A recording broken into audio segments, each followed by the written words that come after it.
Qu'est-ce que la photosynthèse? C'est la réaction chimique qui permet aux plantes de pousser.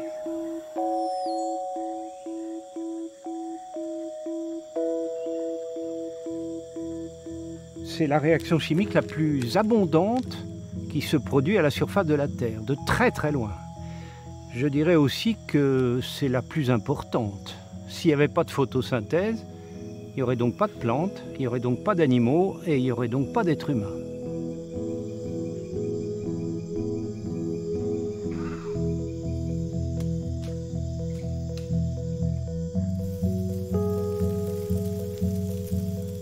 Pour qu'une plante pousse, il faut de l'eau, des sels minéraux, de l'énergie et du gaz carbonique.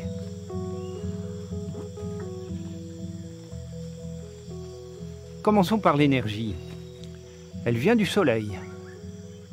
Elle arrive en gros à la verticale et donc il est normal qu'une feuille, ça soit une structure horizontale puisque c'est un capteur solaire. Comme l'énergie solaire est assez faible, il faut d'énormes capteurs. Ça veut dire qu'il faut d'énormes surfaces foliaires. Un grand arbre comme ceux qui sont au-dessus de nous, c'est des centaines d'hectares de surface de feuilles. Des centaines d'hectares. Hein. Évidemment, on ne peut pas bouger quand on a cette surface-là. Donc c'est cohérent avec le fait que ce soit des plantes immobiles. L'eau, elle arrive des racines. Elle monte dans la tige et elle arrive par la queue de la feuille et elle se répartit dans le réseau de nervures. Et si on retourne la feuille, on voit qu'elle est moins verte.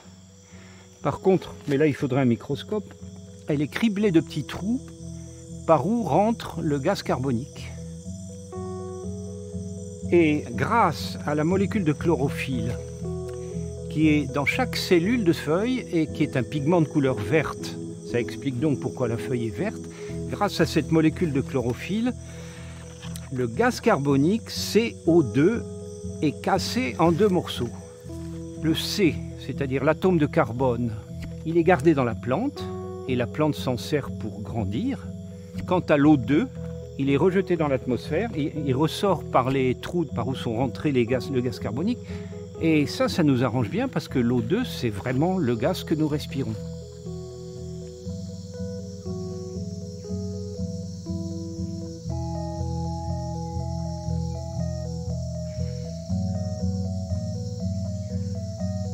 Alors c'est bien pour un organisme d'être photosynthétique parce que il n'y a pas besoin de bouger.